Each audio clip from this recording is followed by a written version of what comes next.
Welcome back to the channel, guys. Today we're checking out every American house style explained in 15 minutes. I'm excited for this because I really like houses. Like, I really like the American houses in particular. Yeah, we've seen some very nice ones. There's a couple on there which I noticed. Postmodern, Art Deco. Never heard of stick though. Yeah, I feel like for you, you're going to probably know a few of these from like your career. Yeah. I kind of just see like, I don't know. It looks like. I can see quite a few that I would just say was American house. Yeah, no, definitely. If that makes sense. 100%. So, I'm excited to know the real names. Yeah, smash that big enjoy, guys. Smash the subscribe button. Are you ready? I am. Let's check out the American house styles in 15 minutes. What we got? Post-medieval English. In the earliest days of the colonies, English settlers in New England built homes with steeply pitched roofs, small windows, and central chimneys to withstand brutal winters. That makes sense. Timber frames, wattle, and daub were the materials on hand, resulting in rustic dwellings focused on basic survival rather than decorative flourishes. There's not Very many few like them remain about today, anymore, I don't think. But historic pockets in Massachusetts and Connecticut preserve these relics of America's first domestic architecture. Those are the Dutch colonial houses in Dutch settlers in New York. Mouse, sorry, I forgot. That's right. Those are the houses that are in Salem. Like in the mass, do you know when I go for Hocus Pocus? Okay, That's got it. the Yeah, kind of vibe. Is it? Yeah. You've been Google mapping? No. I just know that from from Hocus Pocus TV shows. Yeah. Got it, yeah. New York and New Jersey introduced gambrel roofs, which added useful attic space and effectively shed rain and snow. It does look quite Thick Dutch. brick or stone walls and exposed I like beams the defined columns. these sturdy houses. Though first constructed in the 1600s, Dutch colonial saw a revival in the early 1900s. Okay. Its signature barn-like rooflines spread throughout the Northeast and Midwest, where they are still a familiar sight. Spanish colonial. In places like Florida, Texas, California, and the Southwest, Spanish settlers adapted old world traditions. I'd imagine that in New Mexico, somewhere like that. Imagine that in New Mexico, yeah. The image we're looking at right now looks very Spanish, but I feel like that image in the top right feels like something we may have seen in LA and San Francisco. Yeah, definitely. But it's the roofs for me that make it look Spanish. Oh, what? This like curve and stuff like that? No, but like even on the other one, the like little the bubbly columns going on. No, not even necessarily that. Oh, the little... Like those, I don't know, that just gives me straight up European vibes. Yeah, we have that in Britain. Do they? Oh, yeah. Oh, well, that just makes me... But I don't know, maybe it's that mixed with the everything else. It gives me like Spanish vibes. Okay, fair enough. Like I remember like in Mallorca. Yeah. I saw a lot of houses like that. I guess the curve at the top and then also just white buildings. But you get a lot of them in like Spain and stuff like that. And the interesting shapes. Sense. Yeah, exactly. It's unique, definitely. Hot, arid climates. Thick adobe or stucco walls helped insulate against heat, while small windows reduced direct sun. Makes sense. Red tile roofs and central courtyards reflected Mediterranean and Moorish influences, offering shade and airflow. The legacy of these mission-inspired buildings is particularly visible in California's architecture today. French colonial. Ooh. French settlers in Louisiana and along the Mississippi River contended with swampy terrain and frequent flooding. That gives me I know that building doesn't have a porch, but it gives me American vibes of like a front porch and then a wraparound at the top as well. Yeah, the top wraparound is interesting. I don't think I've seen too many of those. I don't think I've seen individual houses, but I think, do you like you sometimes see on Facebook like Mardi Gras clips or in movies? And they're all on the top. I feel like they have a wraparound, whether that's hotels or whatever, I don't know. Or I imagine it as like motels with like motels. That kind of vibe. You do see that in Mardi Gras, New Orleans, don't you? But for an actual house, I don't think I've seen it. No. On raised foundations or piers, wraparound porches, hipped roofs, and tall French doors allowed for cool breezes in humid weather. Surviving examples in New Orleans showcase the style's European charm, combined with practical solutions for a subtropical climate. Georgian. Okay. Named for the reigns of King George I through III, Georgian design prioritized symmetry, proportion, and a sense of formality. Brick facades, it seems quite British. There's a lot of these in Britain. Capped by transom windows, and decorative crown moldings lent these homes an air of refinement. Usually popular for rich. among That gives me wealthy Home Alone colonists, vibes. Georgian. Oh yeah, it's a big house, isn't it? Well, just think how many windows are actually there. There's a lot of rooms there. Yeah. That is, you're loaded if you live in that, I imagine. Influenced the colonial revival movement, cementing its place as a touchstone in American architectural history. Federal. An Ooh, evolution federal. of Georgian, the federal style took on a that gives me lighter, Elvis more Presley delicate vibes. aspect. Elliptical fan lights That's above nice. doors, That is nice. slender columns, and decorative swags or urns It reflected looks similar to the ancient Dutch Roman one, though. and Greek Mhm. ideals. A little bit. Seen in port cities like That's Boston interesting. and Philadelphia, and in the new capital, Washington, D.C., Federal signaled America's cultural ambitions and its confidence in a budding national identity. Okay. Greek Revival. Wow. Motivated by admiration for classical the columns democracy, feel very Greek. Americans widely embraced Greek Revival. Front facades resembled ancient temples, complete with large columns, triangular pediments, and bold entablatures. Symmetry and simplicity projected civic virtue and strength. The style spread across That's the nice. nation, Yeah, that's shaping grand, southern isn't it? plantation homes, Midwestern government buildings, and everything in between. Gothic Revival. In a shift from These classical creep me out a little models, bit. Gothic Yeah, we Revival have quite a few of them in the UK. We This- had a Gothic period, didn't we, in the UK? Yeah, this They this do look very gives Gothic. me, what's that program called? Is it, oh, it's Charmed.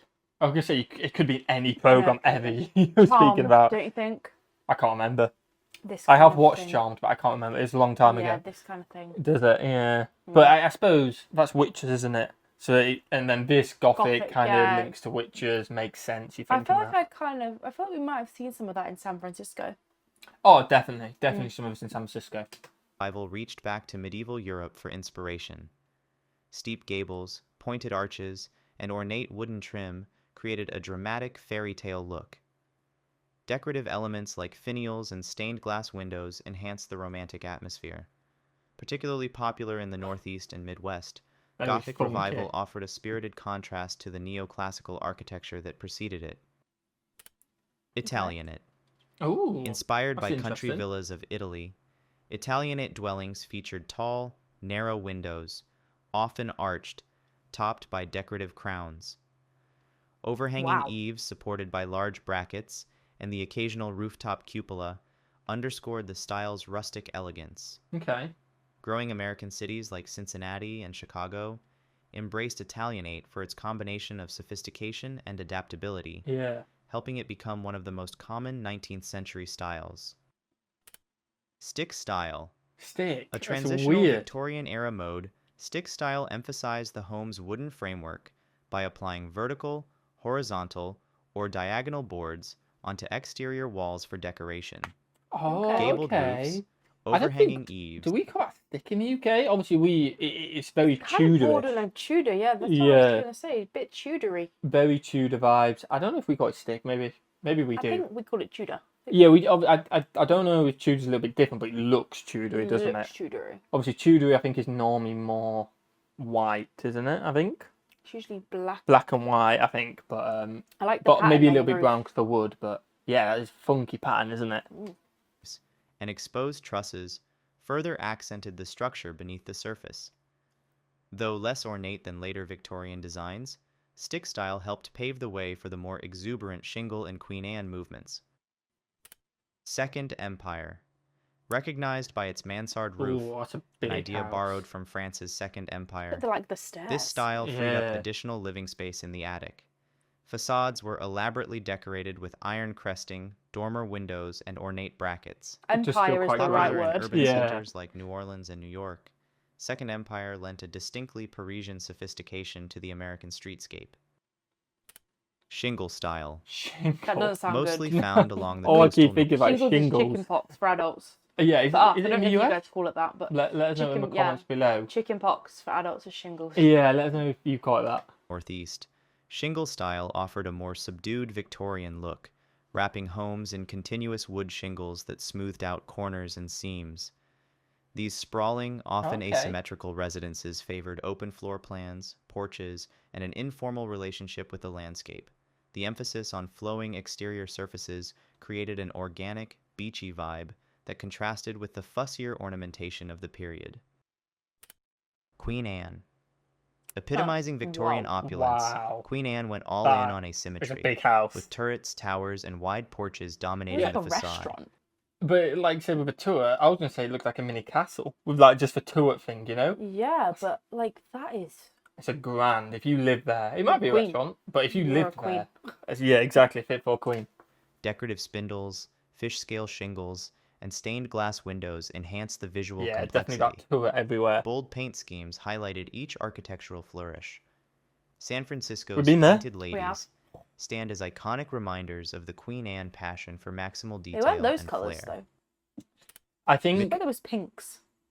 no, I think they were very similar to that, but I think they were just a bit more faded Yeah, it when definitely we wasn't were as there. pop out. It wasn't as pop, but I guess that's what photos do, isn't it? photos do, and also if that was taken 10 years ago, if they haven't had a paint job recently, do you know what I mean?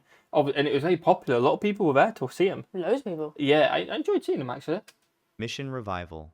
Ooh. Rooted in nostalgia for California's Spanish missions, Mission Revival adopted stucco walls, red tile roofs, and arches reminiscent of mission archways. Yeah, the Curved Spanish parapets, arches again. Bell towers, and courtyard-centered layouts carried the theme further. Popular in warm, dry climates, Mission Revival was well suited to the southwestern states. See now Their thick that gives me New Mexico vibes. Yeah, the Or arches Arizona and stuff. vibes. I've never been to New Mexico, but if you said where's his house, I'd either guess New Mexico or Arizona. Yeah, the red roof and then the archways for me and the arched windows and Yeah, and then that creamy yellow colour. yeah, I feel like the creamy yellow with the red tiles is quite a staple. Yeah, it just feels like the sun as well, doesn't it? I suppose. walls and shaded porches kept indoor spaces cool. Tudor Revival. Nah, Tudor. A romantic glance back to medieval England, Tudor Revival played with half-timbering, steeply pitched roofs and large chimneys. Brick or stone lower floors Yeah, that's contrasted typical with Tudor. stucco and timber upper sections. Leaded glass windows, wooden beams, and ornate fireplaces completed the storybook feel. Particularly pretty. favored in They the all Northeast lovely. and Midwest, Tudor Revival offered a fairy tale twist on suburban living. Craftsman. Evolving from the British arts and crafts movement, the American craftsman style stressed simplicity, Okay. handcrafted details, and natural materials. Yeah, unique that, isn't it? Low-pitched It is roofs nice, though. with wide eaves, tapered porch columns, and visible rafters embodied its honest aesthetic. Interiors often included built-in cabinetry, inglenook fireplaces, and thoughtful woodwork. Bungalows gained enormous popularity nationwide, celebrating artistry in an increasingly industrial age. Okay. Prairie. Though short-lived as a formal Ooh, That's movement, That is interesting. prairie punky. style forever Do you know what influenced that like American. reminds me of? That's like they're trying to go like a modern route, but in brick. You don't normally see modern houses in brick, do you?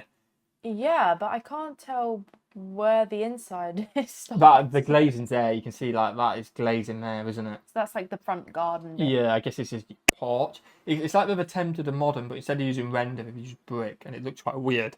Yeah, it looks really oddly shaped. That's the worst style so far, I think, in my opinion. Anyway. On this picture. Yeah, on this picture. and design. Oh, Frank sounds that Lloyd looks Wright's nice. emphasis on horizontal lines, low-pitched roofs, and open floor plans fostered harmony between house and landscape. Rows of casement Ooh. windows and Interesting. sheltered Very porches interesting. reinforce the sense of expansiveness. Abandoning excessive ornament, prairie architects forged a distinctly American approach that anticipated modernist ideals. Mediterranean Revival. Ooh. Combining Spanish, Oh, Italian, and does look Moorish Mediterranean. motifs, Mediterranean Revival introduced red tile roofs, arched openings, and ornamental ironwork as hallmarks of coastal luxury. That's very grand. feel like Courtyards and Ooh. verandas celebrities blurred have this. indoor-outdoor Yeah. In boundaries. LA. That costs a few mil, doesn't it? Like I that. definitely think grand. these houses exist in LA and celebrities live in them. Yeah, and they are stunning. Yeah. They are very stunning. Pastel and stucco exteriors brought sun-soaked charm, especially in glamorous locales like Miami or Beverly Hills, Yeah, there where you the go. look of Mediterranean villas matched the lifestyle of leisure and resort living. Art Deco. Art Deco, yeah. We have some of Capturing this the over here. roaring 20s embrace of progress. Art Deco highlighted geometric shapes, stylized ornamentation, and materials like chrome I feel or like glass that block. picture. While most famous That one. that's common over here, like on the beach. I feel like, but for flats. Yeah, beach. Obviously, like one building, but more like for apartments. But I feel like that's quite a beach vibe. Yeah, at my old job as well, we were designing, and Street, which we were designing. I still have no idea what that is. Just out from Domino's. Oh, that whole area with the big car park we were designing. And then I think it all got foiled. But one of the buildings we were doing like an Art Deco-y with just the patterns along the top. Oh. And the brief was make this facade Art Deco. So I know a little bit more about Art Deco. Famously associated with skyscrapers, the style filtered into residential design, especially in places like Miami Beach. Yeah, Rounded that gives me Miami vibes. Yeah. Color schemes Never been, but... and zigzag or sunburst patterns created a streamlined, futuristic appearance that echoed machine-age optimism. International. Developed by European modernists like Le Corbusier and Mies van der Rohe, the international style prized functional purity. I know we paused loads in this. When I did my H&C in construction, I did my final report on Mies van der Rohe. Oh, did you? On his architecture, yeah. Wow. No, it's very random. Open floor plans. It does a lot of the undercroft. And the absence of ornament defined its minimalistic approach. Large expanses of glass and that an building emphasis I did that building. Forms That's gave these interesting buildings a light, geometric clarity. So it's all raised. Spreading globally, yeah. The style found a foothold in American cities, introducing a stark alternative to traditional decoration. Streamline Moderne. Ooh. An offshoot of Art Deco's fascination with modernity, Streamline Moderne softened the sharp angles into sleek curves inspired by ocean liners. Okay. Ribbon windows, rounded corners, and horizontal banding suggested speed and efficiency. Okay. Does give me style beach emerged vibes, during the round corners. Swimming pool vibes for me. With a hopeful nod toward a streamlined technological future, making it appealing for both private homes and public buildings. Okay. Hollywood Regency. Glamour ruled in Hollywood Regency, which merged simple modern silhouettes with over-the-top decorative elements.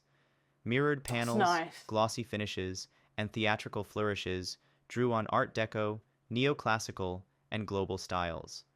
The result was unapologetically luxurious, often seen in the hills of Los Angeles. I don't think I do like that. Where film stars so unique. But like, there's a green wall there as well. That's really. I found.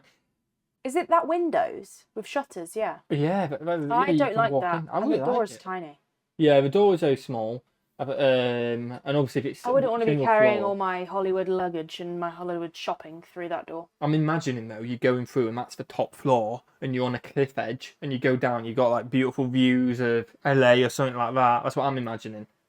Yeah, and you think, that's not stunning. a big door. Stars desired homes as dramatic as the silver screen sets that made them famous. Ranch. I like ranch. With post-World War II American suburbia ranch, booming, isn't it? Ranch houses answered the demand for casual, family-friendly living.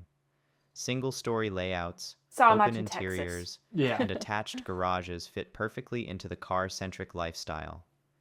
Large picture windows and sliding glass doors to patios encouraged indoor-outdoor flow. The long, low-slung profile spoke to the wide-open spaces of the American West, making the ranch style synonymous with mid-century suburban growth. Yeah, very American. Mid-century modern. Embracing minimal ornamentation and innovative materials, architects such as Richard Neutra helped define mid-century modern. Steel frames, massive glass panels, and open-concept interiors blurred the line between nature and shelter. Yeah, flat or gently pitched roofs. Like a little chameleon, isn't it? It's just blended in. Yeah, that doesn't even look like a house. Exactly. It looks nice though. I probably wouldn't want to live in that. It's a bit too much, but it's a funky idea. Do you know what I mean? It's quite a funky idea, isn't it? Dated geometry. Popular in California and beyond, these homes captured the post-war optimism that saw technology as a path to better living. Brutalist. Contrasting with the airy openness of mid-century modern, brutalist architecture prioritized raw concrete and monumental forms. Though more common in institutional buildings, occasional residential projects embodied an austere, fortress-like solidity. The style deliberately minimized ornament, World War II arguing that a building's materials and structure should speak for themselves.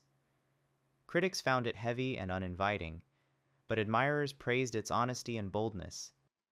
Okay, I can see both sides. Postmodern. Pushing back against modernism's austere functionalism, postmodern architecture reintroduced historical references with playful irony. Not a fan. Classical columns, arches. What the hell is going on there? I feel like that's just a bit too much. What is going on?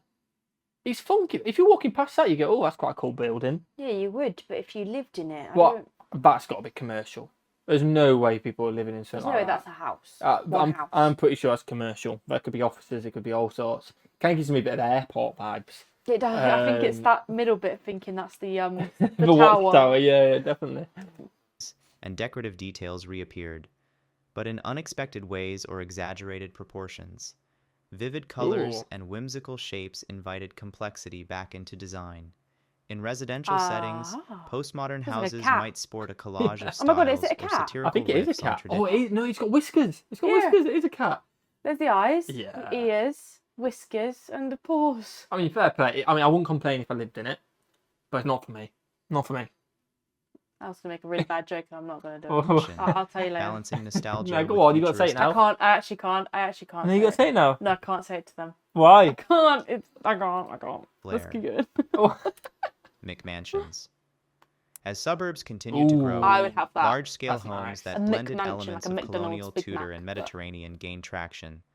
Dubbed McMansions, these often featured multi-gabled roofs, towering foyers, and expansive floor plans. Critics lamented their eclectic jumble of references and supersized footprints, but they appealed to buyers seeking space, status, and recognizable historic details. All of them were nice, to be fair. They became the go-to symbol of late 20th century suburban affluence. Imagine having that house. Modern farmhouse, that many rooms. merging barn-inspired features, whiteboard and batten siding, metal roofs, black-framed windows, with minimalist finishes. Modern farmhouse rose to prominence in the era of Instagram and TV renovation shows. Yeah, I kind of like that. Reclaimed wood accents and farmhouse sinks evoke rustic charm, while open concept layouts and sleek lighting keep it current. This style's widespread popularity shows that Americans still love reinventing their architectural heritage, blending comfort, nostalgia, and modern tastes. Thanks for watching this video. Cool. Is there any something there which is very interesting? Mm-hmm. I think some, again, there's some comments, or you guys think, I think some could have been under the same belt as other ones. Yeah. And maybe it's just the sake of calling it a new architectural style, so to make it a little bit different. Have we got where's the list? Just go to start, yeah. Just, I got. Yeah, so I don't know about you, but if money was never an issue, it'd be a McMansion. Oh, 100%. But I would actually be really happy with a modern farmhouse. Modern farmhouse were nice. A Georgian. I like ranch as well. It feels very American, and I'm happy living a ranch. Ranch, yeah, I would. Art Deco I like as well. Yeah, probably the only one I probably wouldn't like is the Brutalist. The Brutalist was a bit brutal. It doesn't feel. I mean, obviously inside is probably not that brutal. The postmoderns were very wacky. Weren't the biggest fan of them. Do you know what I mean? No. With the cat and stuff. I wouldn't complain. I weren't the biggest fan. Yeah. The Gothic I probably wouldn't because I'd be so scared of ghosts. Yeah, it just feels like you're in a haunted house. I kind of get that. But I think, most of them were nice. I think most were nice, weren't they? Definitely. Smash that if you enjoy, guys. Smash the subscribe button as well. You absolute legends. Let us know what your favourite is in the comments below. And what should we do? Have a fantastic day. And we'll see you, legends, in the next one. Peace.